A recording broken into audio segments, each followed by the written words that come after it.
Kia ora koutou and welcome to Lunch on the Way. We're three guys doing theology over lunch, and sometimes we do that with others, but we have to warn you though, what's said here is not yet complete because like any good conversation, you never really want it to end. So please join us for Lunch on the Way. I'm Joey Millington, joined by John Hoskins and Graham Flett. How you both doing today? Pretty good. Good, Um, man. All the better for seeing both of you. yeah. I was looking forward to connecting again and having a great conversation. Well, we're classic no banter people and just kind of get cut right to the chase. It's almost like we like to maximize our time. Today That's we were right, supposed to man. talk about conspiracy theories and Christian appetite for conspiracy thinking for some reason. But we're going to hold off on that topic for another week because we want to bring someone else into the conversation. However, in last week's conversation, we had Graham brought up this the question of what things do we do within our Christian worship space, say Sunday morning or adjacent, that communicates something theologically that we haven't actually realized. And when I was first reflecting on this, I was thinking of something this morning that I watched, where I'm from the East Coast of Canada, and I like to stay connected with the churches over there. And obviously, here in New Zealand, there's a bit of a different context and cultural expression of Christianity than the East Coast of Canada, as you would expect. But Mhm. what I'm finding, and I'm not sure if this is just a me thing or just a growing thing amongst maybe Christians in general, I'm probably not original in this at all, is as I was watching this service of this person being inducted, and it was obviously online, it was live streamed, and people were speaking in the service and stuff, and it was a rather large church in Canada. I felt like I was feeling less and less connected to how they expressed kind of Christianity in the service or expressed like Christian practice in the service. Like it was very polished. The people who were talking, who were hosting, and the speakers in between, I got the impression that I wasn't getting them. I was getting like a version of them that they were kind of projecting out, and all the same words that always get used in typical evangelical church service circles, like today is an awesome day, it's a great day, oh, wasn't the message amazing, are you excited for worship this morning, all those different types of phrases. I would use them constantly, Right. and I maybe I still use them, I don't know, I'm kind of blank out when I speak in front of people a little bit, I don't realize what I say. But I realized that that level of hype, I guess, and or even order of service and the visuals and all that kind of stuff just made me feel kind of really detached from, I Mhm. guess, where I came from 5 years ago, after living here for almost 5 years. Is that just a me experience, or do any of you resonate with that? Is this like a shifting thing that's happening within kind of church culture a little bit, or is this just a Joey thing? Could be your age too, Joey. Could be my age. Yeah, Oh, maybe. getting old, mate. Well, I say that because, as we get older, we do reflect more and we're more, we're less carried by the, by the stream, I suppose. Um, I mean, I think we're a bit like that out here in our church life as well. Not every church, but, there are to varying on a continuum of cliches that are used to create the performance. Mhm. And it sort of Yeah. wraps around a particular culture. If it's a charismatic culture or Pentecostal culture, these are the things that are expected as an evangelical. So there's kind of an unwritten liturgy. Well, exactly. So when I was seeing this, obviously produced for online type of service, I was thinking along with what you said, Graham, last week, what's being communicated in this theologically? Because what is that? Who's the guy who coined the term "the medium is the message"? Marshall McLuhan. Marshall McLuhan. So I only heard of Marshall McLuhan when I was in high school back in 2007, 2008. And I never heard of him again until you brought him up, Graham, a couple years ago. And I was like, interesting how he was on the forefront of everyone's mind back then. I was in the curriculum, even in church circles. I was listening, hearing about it. But all of a sudden, we just kind of forgot that that's still a truth, that the medium is the message. So what do we like? Can you kind of explain that a bit further? Like, what do we mean by well, that? I think this is a good way to start. Is all theology is worship, and all worship is theology. I don't know whether you agree with that statement, but I think if you think about it, it's probably true. So when we think about church inside the service, I think that everything that we're doing is formative. So what are we doing? We're forming people. Well, another way of saying is that we're making something. So the question here is, well, what are we supposed to be forming into? And if we're forming into Christ, then that I think requires us to think about what the practices and everything that's happening in church. Now, I think I mentioned to you that when Marshall McLuhan talks the medium as the message, he's talking about the environment.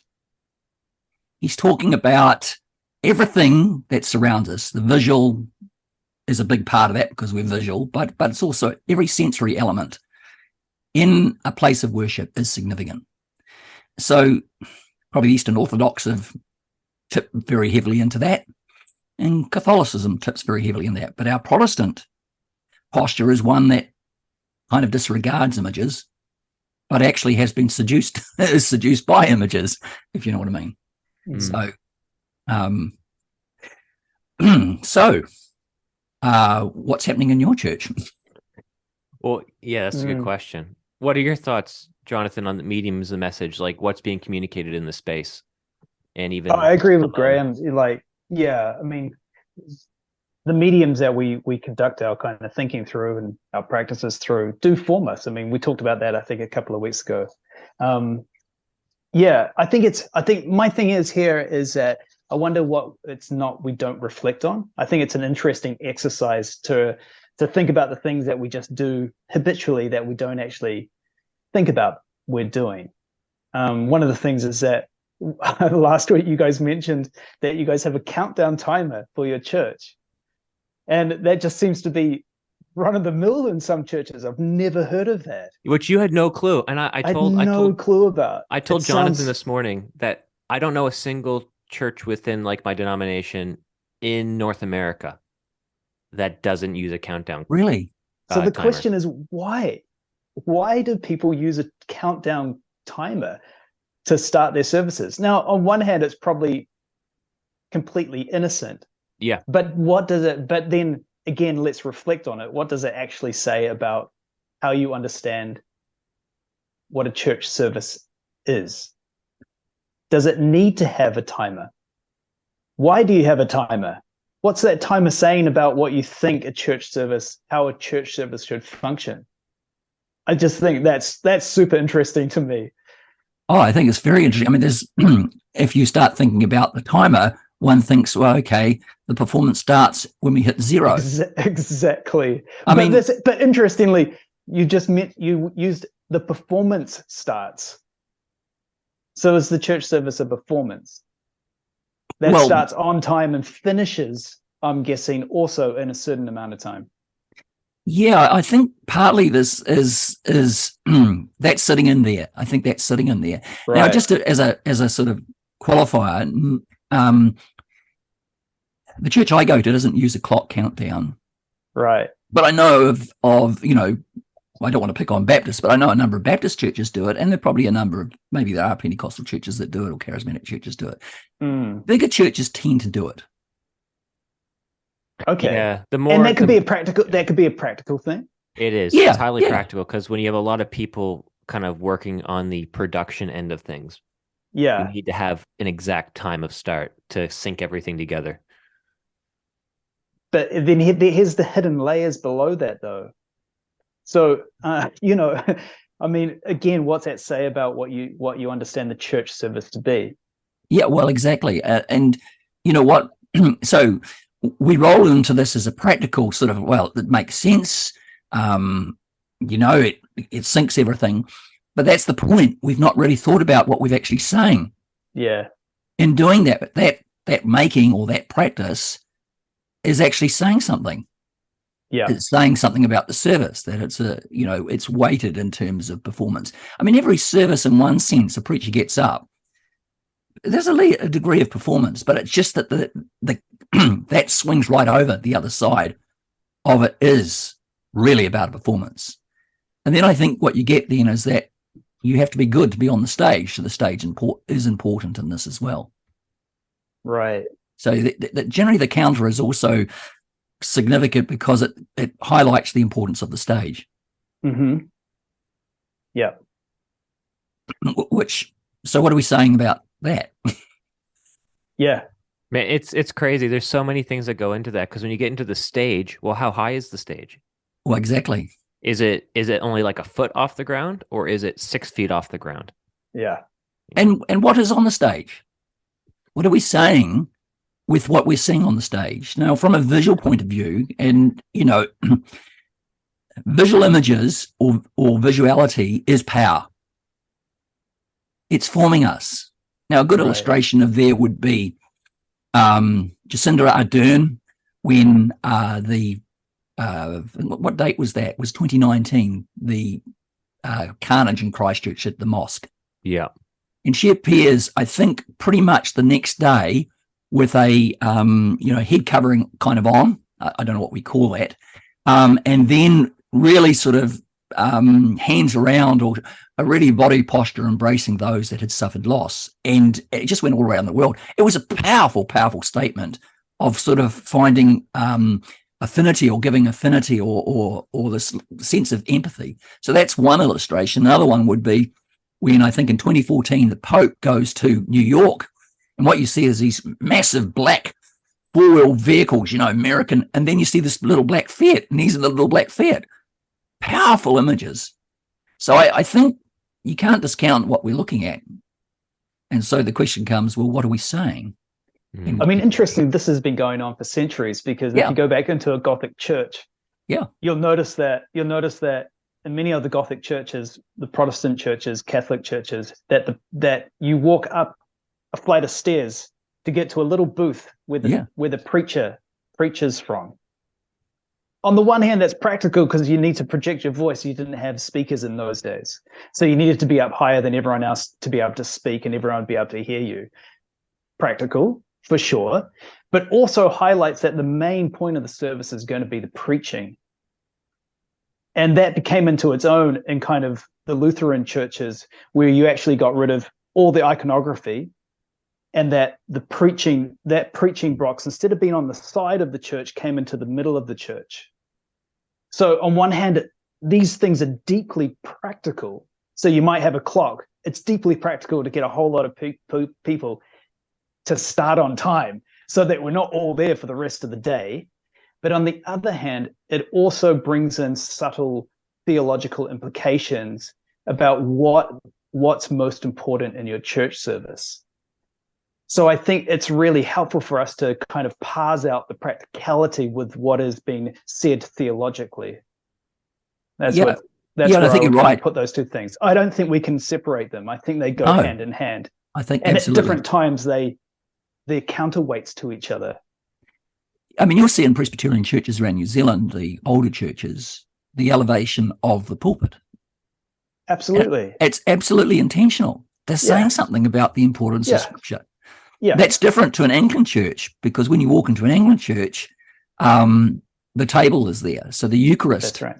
That's right. Now, in Free Church, I think we've gone, in one sense, we say, the images don't really matter. Yeah. It's only symbols. But what are we doing with the symbols? We're not, the symbolism is sort of, it turns into a kind of inward sentimentality. Yeah. And it can be, So in one sense, we dismiss the power that may be in the symbolism of what's being done. Right.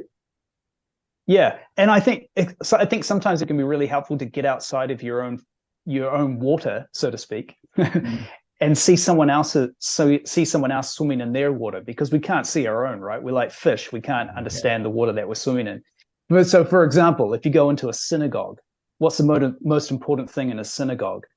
It's the tabernacle where they hold the scroll. that's totally intentional, because their theology is all about the word, the scroll itself. If you go into a mosque, what's the most prominent thing?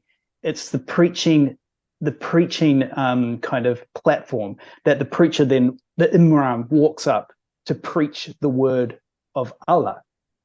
It's totally intentional, because that's their theology. So when we start to see this is how theology plays out through our environments, then we can come back and ask our own churches, what theology is playing out in our own churches that we haven't seen before. It's a helpful exercise to go to other churches, I think. Oh, I think so, because I think in one sense we're kind of confronted with an environment we're not used to. Exactly. And it gives us eyes then to look back on our own environments and see our own environments with fresh eyes. I mean, I think I might have said this story before, but I have a colleague who was helpful me when I was doing my PhD, and he's Catholic. Yeah. He talks about going to church, and he says, and he'll go to a Latin speaking, where it's the liturgies in Latin. I'm going, what? Yep. It doesn't make sense. You don't understand. It's not relevant. He said, well, but he said in that space, he said, I'm kind of over with all, I'm looking at this and my mind's here. And he said, but actually there's this connection with God, I think he's really saying. Right. I mean, I find that really quite challenging, because I go, well, in my sort of Protestant pragmatism, it has to be, understandable, doesn't it? Right. That's interesting. And when I listened to Shia LaBeouf's interview, being interviewed by Bishop Barron a year ago, he said he prefers the Latin masses in the Catholic Church, because he hates how his entire life up to that moment has been like how to manage his life and how to control his life. And he wanted to enter into a mystery he didn't really understand, but realized that like God was in it. Mm-hmm. So he wanted to be in an unintelligible service surrounded by a bunch of imagery that pointed to Jesus. That's fascinating. It's quite challenging. Yeah, actually. It's pretty interesting.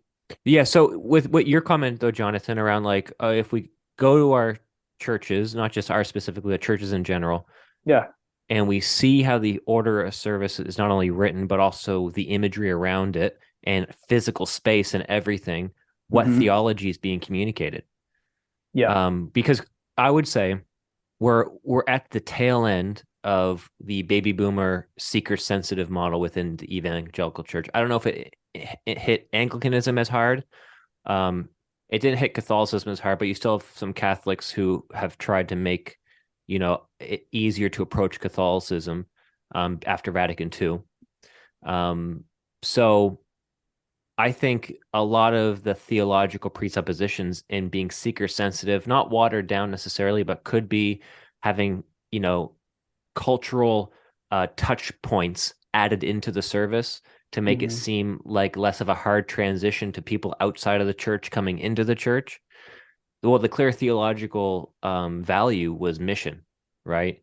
If you look at the church that maybe starts a call to worship with like a classic rock song, which sounds so cringe now, but back in the 80s and 90s, that was like revolutionary, right? Right. That is not communicating something about Christ, but it's communicating something about the audience itself and them being valuable. But the pendulum has obviously swung a little bit to where people are now criticizing that model a lot and reconsidering what we gave up within that model of church life. I think it's one of the things with Pentecostal churches, and I mean, I don't want to sort of pick on one, but I do think the power of the Hillsong image has been incredibly powerful. On CDs and that image of the stage. I mean, it'd be interesting to do where those ideas came from, but I would say that Hillsong has been, has unintentionally, through its images, has been captured by a lot of churches, and then you've got sort of in Pentecostalism or Pentecostal churches, this great sense of its mission, the mission to reach the world. The trouble is that we think of mission to reach the world, well, then we need to be able to communicate to the world. Therefore, we need to be relevant and contemporary. And there lies the door that opens that we may find ourselves so contemporary. We're really not any, we're very much the same as. Yeah. Um, and in one sense, the mystery goes out the door because the kind of pragmatism rides, this is how we will reach the world, by being contemporary and having good music, and we all like good music, and a degree of professionalism that sits at the front. You're right. So the theology or the theological imperatives is mission. Mission is the theological imperative, but communicated through an elevation of potentially the individuals through the spoken word. Yeah, I mean, it's interesting that the imperative, theological imperative is mission, but I don't think it's thought through. No, I think it's highly pragmatic as opposed to highly Absolutely. theological. Yeah. It's really interesting that way because sorry, I'm just contemplating on the mission, what you're saying about mission. And I think that's one of the hidden things of the church, of maybe some of the Protestant church services. So is the church service supposed to be missional? In the broader sense of the word, yes. But certainly in a Catholic church, that's not the case. You don't go to church because that's where mission starts. You go to church to be fed by the blood and body of Christ. Same with the church of the Orthodox Church. You go to church to be enveloped in the liturgy. And so that's missional. But I think in some Protestant churches, the church service itself is thought of as the missional ground zero. Oh, 100%. It's explicit. So where mission happens out there, but we've internalized it again. That we need to bring people into the service instead of letting them go out into mission. And then I think that shapes what we do inside the church service. 100%. And one thing that's encouraging is, in a weird sense, is that frame of thinking is slowly dying in New Zealand, at least, because people are realizing, people who have no Christian background are not coming to church. Yeah. Whereas opposed to, let's say, the US or Canada, and maybe some aspects of England, because of, I'm sure there's still a high level of nominal Christianity in England because of the culture itself. There would be people who show up who might not have faith in Christ, but have like a cultural understanding of Christianity. Yeah. It's becoming less and less. But here it's like, I don't know really any churches that are other than through like explicitly evangelistic programs like Alpha or recovery programs and things like that. I don't think they're just walking through the doors anymore. If they are, someone to email me. I would love to know. But I don't necessarily see it. Right. Yeah, it'd be interesting to know that. I mean, in the denomination I would part in the churches here in Auckland, some may argue that some do walk through the door. I think the problem I have is that we're not thinking about, and this is a little philosophical, but we very quickly think about cause and effect. So if the church is, seen, as you're saying, Jonathan, and I think you're right, as this is where people come to faith, it's a very simple equation. The cause is, how do we get the effect? The cause is to, have people come to Christ. What's the effect? Oh, we need to actually do this and this and this. I think in that kind of equation, it's one type of causality, which is a total misfire on what we need to think more broadly, which is about the environment. So it actually becomes functional and is emptied of mystery. It is sheer. I mean, it's logical. Yeah. But it misfires. Yeah. One thing I find that I'm desiring more and more within church services is just as many things as possible that set our minds on things above, as broadly speaking as that is, of Colossians 3:1. I go back to the past week and a half where King Charles III was coronated, and what was the first words that Justin Welby said in the call to worship? You might not remember. It's a paraphrase because I don't know the exact words he said, but he essentially said, "Christ is risen," and then the congregation responded with a response in the liturgy. That was like the first indeed, right? "Christ is risen indeed," or something along those lines. Those were the first words he said, and that like set the tone for the entire service. And it's like, oh, we're here for a coronation, but he's like, no, no, no, no. It's about Jesus. That's the reason why this whole thing's even established in the first place, is according to his theology. And because I wasn't present in that physical space, I couldn't really see that. But if I was physically there, I would hear that, and then I would look around, and I'd be like, "Oh yeah, no duh."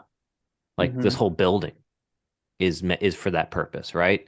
So I guess within like the modern contemporary worship service, what are things pointing to? I guess that's really the theological question. Yeah. What are things pointing to within our different elements of the service? Are they pointing to things above? Are they pointing to things out? Are they pointing to things within? Where are they pointing? Yeah. Yeah, it's a really good question. So do you want to get practical? Do you want to get specific? Yeah. I mean, this is quite hard when we, like you go to church and to kind of make criticism. It's very easy for us to do that. But where we are in our sort of Protestant free church is we can't just sort of turn it around and change everything. But so I think the question's a really good question. What are we doing? Is it pointing to above?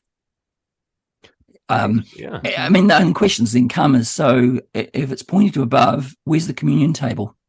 Is it even there? Right. Joey and I were talking about this. In my tradition, it's disappeared. It's not there anymore.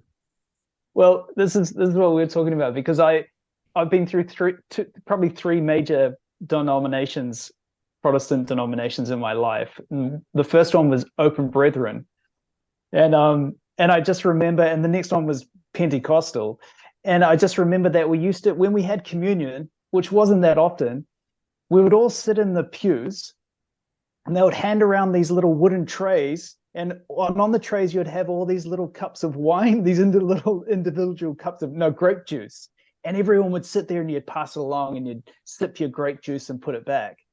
Now, when I went to Anglican, when I went to an Anglican church, that completely changed. The Eucharist was at the front, and the church got up and all walked to the front, and you ate and you drank from the same cup and the same bread plate. That was complete change. And I think the reason for that is because the theology is completely different around the Eucharist. But I had never thought of that until I went to an Anglican church. So what's your theology around the Eucharist? And how is that forming the way that you even practice the Eucharist on Sunday mornings? It's super interesting. Oh, yeah. And there's so much to unpack in what you're saying, Jonathan. Yeah. Because actually, that the fact that you get out of your seat and you go down to this, down, or you go forward to the table and from one cup. I mean, those are really formative. They're bodily actions. They're super formative. Yeah. So something's been transmitted here. Yeah, exactly. Whereas, I mean, that's where I think our, well, I guess I've, I don't want to be too critical, but I do feel our communion becomes kind of a sentimentality. Right. Where it's tagged on to the end of the service and we do it not very often. In your Pentecostal kind of framework. Increasingly it's been pushed to the side. Amazing. Yeah, I mean, so interesting. So what gets pushed to the front? What takes its place? Because the music, right. The band, and then the preacher.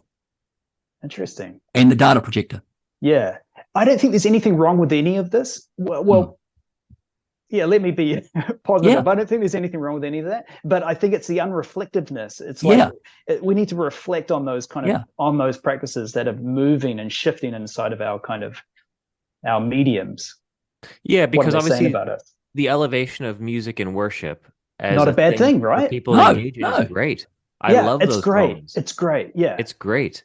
Absolutely. But when maybe when you involve cameras, maybe when you well, maybe that's interesting. Another practice. What does that say? What does that say? Exactly. Yeah, that's right. And then becomes maybe more performative potentially. Yeah. And then with the preacher, I love long sermons. I really do. Like I'm Hmm. weird. Like if it's a good preacher and someone who can just like who has clearly the gift of teaching, I'm Hmm. like, you can preach for an hour. I don't really care because Wow. I find it really interesting. That's very few people, obviously. Um, Yeah. but clearly that's a good thing. But there's so many good things in the course of a service amongst many different traditions that are theologically appropriate that Hmm. we'd be in a service for like 3 hours. Yeah, right. If we wanted to include everything. Like imagine going to like a Catholic church and having a 45-minute message. The Yeah, service would be like 2 hours long. it'd be long. Yeah, Mm. right. Yeah, Because they have so many other things added in there. yeah.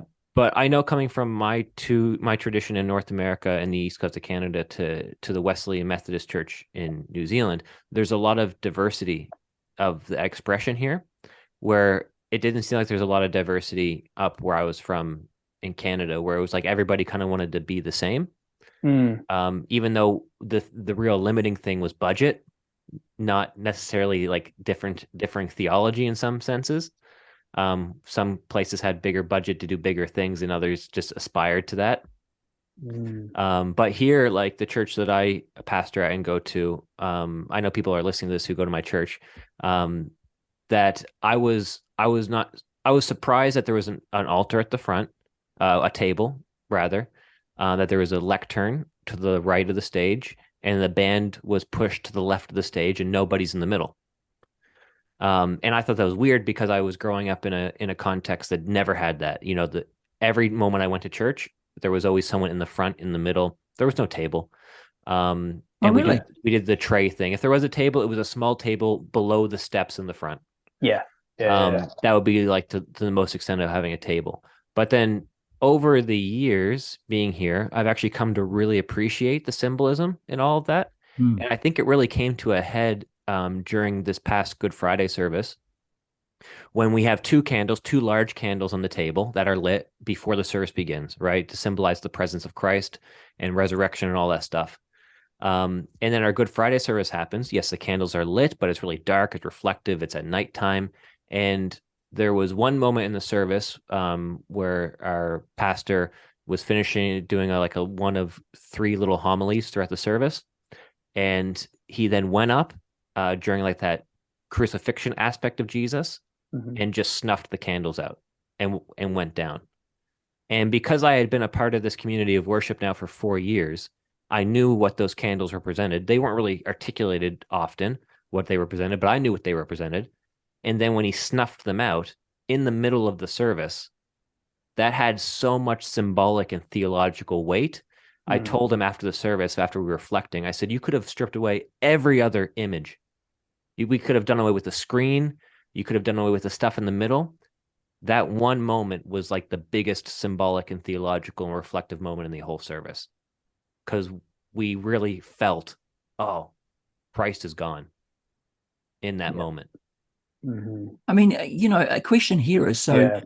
you understand the symbolism, and then the question comes: so what about the sort of teeny boppers, 5, 6, 7, 8, 10-year-olds? Probably don't understand that, but No. maybe there's. I mean, I'm just throwing this out. Maybe there's a sense of curiosity. Yeah. Why did they blow the candle out? Why is it dark? I think, I wonder whether that, in the environment, whether when we're thinking about it, is it creating curiosity? Is it, I don't mean we go out to intentionally create that, but there's just the sheer doing that is it's sort of pregnant with mystery. Hmm. And so in itself kind of stirs the curiosity or stirs the heart. I'm wondering if that's the case for a young kid, and then just begins to grow, and it starts asking the questions of like you where you're 30 plus, a little bit plus, Joey, Plus by a few months. start to go. This is rich. Yeah. Well, exactly. So it's not just a sort of statement in itself. There's a sort of journey in it. Yeah, for sure. And I think to say that you need to understand this when you're like 5 to 12 years old, I don't think like it's quite progressive. Where Yeah. it's like even in my 20s, I did not appreciate any form of liturgy and worship at all. And it was actually only moving Yeah. here that I began to appreciate that. Mm-hmm. And that was only because it was introduced in a very small, minor way through the furniture and through a call to worship and benediction introduced in the church I now attend, where I was like, ooh, I'm actually beginning to really appreciate this. Like, we're not trying to stir up enthusiasm while that can happen. We're not trying to inform people necessarily of how to live their lives while that does happen. But what is happening is like I'm realizing that there's a big story that's going on. And every Sunday, without a doubt, I know that like God is at work in the world. And that's kind Yeah, of that's always my application and takeaway. it's pretty interesting. So So, what? Yeah. sorry, you go, Jonathan. No, go for it. I was just thinking, then maybe for as we're talking about this and our listeners is look, you can't sort of change exactly everything what you're doing, but maybe the question is, so if it's an unwritten liturgy, then to actually sort of have a look at it and Yeah. ask ourselves, so what's this worship service made up of? What is it? Is your question? Is it, in what way is it pointing up? In what way is it pointing to Christ? And maybe there's other things around there as well, which is my little pet hobby horse, is that if we are participating in Christ, if in Christ is an important motif, as it is, in terms of Scripture, what does that look like? Well, the in would suggest there is a sense of participation in the community of faith. So, in what way are congregants participating in this framework and this structure in what we're trying to do? And maybe there's an evaluation of actually, yes, there is a kind of called worship. Yes, there is a sort of blessing and benediction. But what other things need to be in that? And how are people participating in that? I think those are really kind of quite practical questions that sort of take it from maybe a lot of sort of our philosophical thinking to actually peeling it back and asking, what could I do? I think that's perhaps a good way to look at it, is say, well, if it's unwritten, let's just have a look at it. What are we doing? Don't know what your thoughts are. Just make the clock bigger, I reckon. Yeah. That's what I'm going to do. Just make it the biggest thing. And there should be a countdown clock to the end of the service. Absolutely. That's the thing. I think that's what most of the people there want. They're like, dude, when's this going to finish? Yeah. Isn't it? We've all got small clocks to measure that one. Yeah. And you see that, the sermon's finishing in 5 minutes. Yeah. Here's the thing though. Like, let's say you're in a high church tradition where everything is theologically, you would expect at a high level theologically reflected on, including the furniture, order of service, the robes, everything. Even in those settings, because I've attended them, there's still stereotypically those old men at the back with their newspapers, waiting for the Eucharist, and then putting the newspapers down, taking part in the Lord's Supper, and then leaving before the benediction. What that illustrates to me is there's good theology, but there's no spirit. Yeah. Right? So, and in order to actually, I think, invoke people to this level of reflection, even as they participate, it requires teaching. Which requires time. And when do you do that? Sunday morning. How long's the sermon? Or do you do that within a catechism like other traditions might? Maybe. Well, if there's not a chance to respond in some way, then you're kind of not giving people the opportunity to actually to maybe have those moments where like God's Spirit kind of changes their heart in such a way that they can see things differently because there's no invitation to something new. And then all of that leans me back towards, because I think we're going pendulum back and forth, leans me back towards actually more of like a charismatic Pentecostal service to some degree or to some sense, or some of those wonderful elements within them that really just invoke personal piety and devotion. But then I'd want to go back and be like, oh, but it can be so rich at the same time, the longer you kind of follow Jesus and are a part of the community of faith. But then I want to go back and be like, so it's not like either or. I'm kind of unsettled, I don't quite know. Right. Yeah, I think I mean, I'm just thinking about this. Jonathan might have some thoughts on this one as well. The thinking about, so the form, we're saying the form's important, but the form itself won't actually, can be lifeless. There has to be an essence in the form, doesn't there? So so we might have all the right liturgy. It can be as dead as anything because we just relied on a structure and a form. And we've all been attended at services like that. I'm sure we have. Yeah. Oh, Yeah. Absolutely. So and given them. And given them. Let's be confession honest. time. Yeah, 100%. No. Yeah. Yeah. I mean, I think that the point of the Spirit becomes a really interesting one. So, how would you put it? I've two extremes. I've been in a very liturgical service, and it's been really spirited and live, and those that are leading that has been just I wouldn't, dynamic's not the right word, but it was infused with a sense of they really meant what they were saying. And so it's been, the essence is there. I've been in a Pentecostal church where you do the form and it's the charismatic form and it's empty. Equally, I've been in a charismatic church where it's, as you say, and people are there and the essence is there, and it's been really good. So the form's important, but the sense of it being alive and with a sense of essence, and how to name that. I'm not quite sure how to name that. Maybe you can give it better language than what I'm giving it. But something of the Spirit is actually imbibing the form. Yeah, I would think and I think the human condition is that we become complacent the things that we do. Yeah. So I think that's part of it. I think but we also can become arrogant that our way of doing things is the only way of doing things, or perhaps the best way of doing things. And here I think the ecumenical conversation is really super important. Even if you've only got mates that, talk to your friends that don't go to church, or talk to your friends that go to a different denomination, and allow them to shine light on your way of doing things, and for you to shine light on their way of doing things. I think that's the only way we can keep each other awake to the Spirit that's moving in our services. Otherwise, we'll just become complacent, and it all will become pragmatic. I don't know. Yeah, I think that. Yeah, I think our human condition. I think you're right. We get used to what we're. Yeah, we like it. In. It becomes safe and comfortable. Yeah.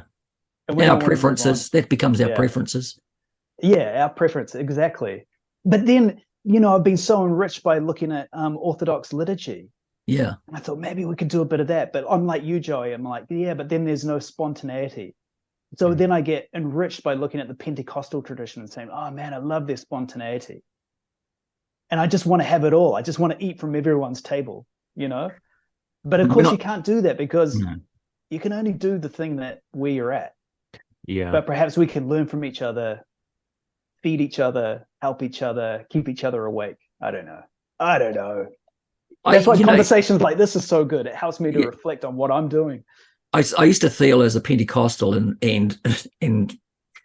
I think there was some pushback when I was pastoring, but I used to feel as a Pentecostal like I could pick and mix it. Yeah, so right. I could put a little That's bit such a Pentecostal thing to say. Yeah. I think, let's do a response prayer. And then somebody said to me, we're coming Anglican, Greame. I said, no.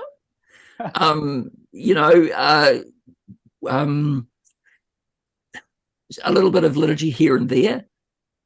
And I sort of felt that as a Pentecostal, where I was really looking for is what Spirit's giving life to. So there was a sort of, we weren't necessarily stuck in a particular way of doing something.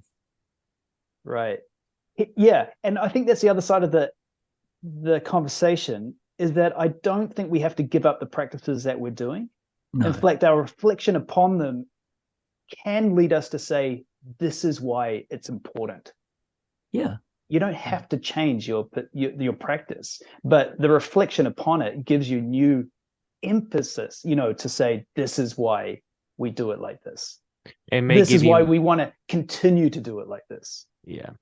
And may give you like new life and inspiration around it to then tinker a little bit around the edges. Maybe. Or Yeah. maybe not. Yeah, Or maybe exactly not, right. you Or know, and maybe I think not. that's for everyone, right? Yeah. Like I know one of the big Catholic churches in the city I grew up in. I think they are the largest Catholic church in Atlantic Canada. Um, one of the more innovative things that they did, I think 15, 20 years ago, was they actually got like a band, like a praise band in the Right. Yeah. service. Yeah. And it wasn't at the front, clearly.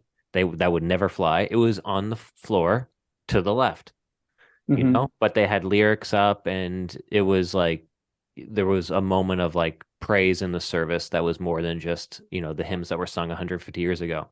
Yeah. And so that was probably their way of being theologically reflective and being like, I think we need to be a bit more contextual to what's going on within our Yeah. community. Hmm. And they clearly did all the other Catholic high church stuff, Yep. robes and all, right? Yep. Yep. But that was their response, I think, after some theological reflection. Yeah. Um, That's maybe that's awesome. That's a great story. part of Yeah. the congregational journey. And at heart, I'm a congregationalist in the sense of a community that does its theology together. So it's not about ditching what I've got as wrong, but perhaps as a community, asking ourselves, so let's think about this. And so what is God saying to us in the midst of this? Do we Yeah. do we need to change, or do we need to tweak this a little bit, or do we need to explain this? And the story of the woman, the mother, I can't remember exactly the story, but the grandchild or the great grandchild still puts the stuff in the oven. Doesn't know why she does that, after you've dried the dishes. Or I can't remember exact story, but the idea is that the practices happen, but we've forgotten why that actually happens. Yeah. Yeah. Yeah. And not ever asked, or we've always done it that way. Well, why? Yeah. I got another story. Do it. So the university I went to, Kingswood University in Sussex, New Brunswick, Canada, middle of Shout nowhere. out. Shout out. They were well connected denominationally with a very rich individual who was the matriarch of an oil and gas company. Wow. All right. I'll Good go friend to for it. I'll have. share some names. All right. Irving Gas and Oil. Okay. And so like they basically owned Atlantic Canada. Like they literally owned that area Wow. because they made Wow. they were so rich. But the grandmother of, the mother of the whole thing, she was really connected into the Wesleyan Church down there. And every single university in Atlantic Canada has some type of Irving building name because they donate so much money to all sorts of things. So one thing they do is they wanted to do a building project for the university I was in, denominational university. We might as well do this. And what do they want to build? She wanted to build a chapel. Great. Amazing. During this time, it's like the late 2000s we're approaching. It's the early mid 2000s when the planning's happening, and then it gets built around the 07-ish, 08-ish, somewhere in there. And there's a bit of pushback, undercurrent pushback, because the building looks very different than our contemporary worship buildings we're leaning towards and moving into at that time. What was happening was everybody wanted the big kind of multi-purpose spaces that were dark, black walls, black floor, black everything, because the lighting then can hit it just right. Amazing sound system, and very camera friendly. Like everybody was leaning in that direction, and maybe even still is, to be honest. Like that trend I don't think has died, even though people are being more critical of it. So instead, what's built is this beautiful, like tall, large chapel. You walk in, the ceilings are high as anything. There's an atrium that has a big like cross in the window before you even walk through. And when you walk into the atrium, that's like not too big. It's all glass and then pews beyond it. So you go through doors where there's glass, and then you can see what's happening inside. The stage is quite high, unfortunately, but there's beams of wood everywhere, and it's like probably 4 stories high to the top, right? Mm-hmm. And so it's like one of those older type, high church buildings. And even when I got there as a student in 2011, people were like, "Oh, what a waste of money." Right. It's not practical. Yeah. Why this? Why this? And I was obviously like, yeah, why this? Right. Yeah. And then it was only until my last year of school, like even lecturers and professors some of them were criticizing it, but they couldn't because no one really felt like they had a say in the architecture because they weren't donating the money. You know, they were putting up some money, but not all of it. So it was only in my last year of study that someone started pointing out the rich Christian symbolism in the building itself, because I didn't see it. I couldn't see it. Yeah. They said, "Oh, you notice outside at the corner, the left corner of the building, it's made of brick. The whole stone and brick is the building, right? In the outside and wood interior." And they said, "You notice there's one stone that's different than all the others? It's just like a cement stone." And then I'm like, "Yeah." He's like, "Well, that's the cornerstone." Right. Yeah. You know. And then they're like, "You notice when you walk in, like it's actually a big brick cross, and the doors are massive, and like because you're walking in at the foot of the cross." You know, and then they start pointing things out. Like, you notice like some of the birds and stuff up high in the wood. Well, like the spirit, you know, or, you know, and they started pointing out all these different things. And I was like, oh, that's kind of cool. But I still thought it was a waste of money at the time, you know? Yeah. And it's only really now that I'm like, that's such a worshipful space. Right. But I think at the time people were like, what is this person doing, donating this money for something that's now irrelevant? We're all moving in this direction. But obviously she saw and valued something, I think a bit deeper than our trends at the time. Yeah. It was very countercultural building at the time. Yeah. Anyway, take that for what you want. Well, yeah, I mean, interesting. Who would? I mean, so the person that gave the money, but there are other people standing with her that would have done the architectural design. Somebody was thinking more deeply about the building and had a much wider vision in one sense. Yeah, I'm sure the much president more at the time had a perceptive. bigger vision. Yeah, because you know, the preaching barns is what they call some. You know, I remember one colleague used to call, and he was a Baptist, called the Baptist churches preaching barns. And I thought, yeah, I suppose they are. But you know, you look at like a number of churches around, and we don't have the money to do those sort of lovely buildings, but they're very end up being very practical. You know, as you say, a dark building made for the camera and to control the light. And that's an interesting question. Stained glass windows. I mean, here's a little thought to go, well, what are we saying about light? The light through the glass speaks of, we didn't turn that on, and it speaks that there's a day and there's a night. But when we can control the light, we're saying something about what we can do with the light, which is about us. Yeah. Yeah, the physical space. Yep. Exactly. So when you walk into the building and the light shining, I mean, you've been to Vaughan Park, haven't you? Yeah. Yeah, that little chapel there. It's unbelievable. It's such a cool great place. It's cool place. Yeah, it's when I say sacred, you know, there's a sense of when you walk in there and I've been to kind of services in there. You do really sense meeting with God, not because somehow we've named it as sacred, but it's been thought about, and the light, the way it penetrates the building, speaks of creation, and so you encounter something. You encounter God. So awesome story, Joey. Yeah, I'm full of them. Yeah. No, I think this has been a good discussion. Like, what's being communicated through what we do and what we say and what we kind of present. Obviously I played my hand a little bit, right? I think we did a little bit where I'm like, I tend to think that those black buildings, you know, interior, you know, controllable light buildings, I'm like, they are really good for producing stuff. But I'm like, what else is it communicating, you know? Because I'm in a dark room by myself and I'm worshiping God by myself. I know the people in there, but I can't see them, you know? So like, what I think it all communicates something. Right. Yeah, it's a really tricky one because, you know, for a free church that's a community that's growing, to get a warehouse, they've got the money to build a building. No, for sure. So And practical. with a data projector, you can change the walls. Mm-hmm. You can change the whole environment with light. Yeah. Yeah. So I say it's not necessarily wrong, but I think there's a need to theologically reflect about what we're saying when we're doing that.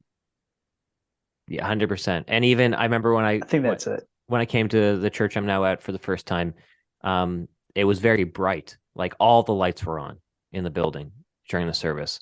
And I could feel myself wanting to turn off a few lights. Yeah. But I couldn't turn them all off because it didn't make sense to. But even then I'm like, well, what is that communicating that I want to turn off more lights? Mm-hmm. You know, even like what am I theologically thinking because of that desire? Yeah. And it's so simple. And you might be thinking, oh, Joey, it's just lights. No. It's more than just lights. I mean, electricity changed our world. Yeah. The light bulb. We don't have to move with the rhythms of the day. I got to turn on the light. Yeah. And so our world, the modern world, is such a different world to the world that was 150 years ago. Mm-hmm. Anyway. So, yeah. Oh, sorry. I thought there was a lull in the conversation. You finish up, Graham. You get the last word. I think I've said all I need to say. So there we go. That was the last word. Said all we need to say.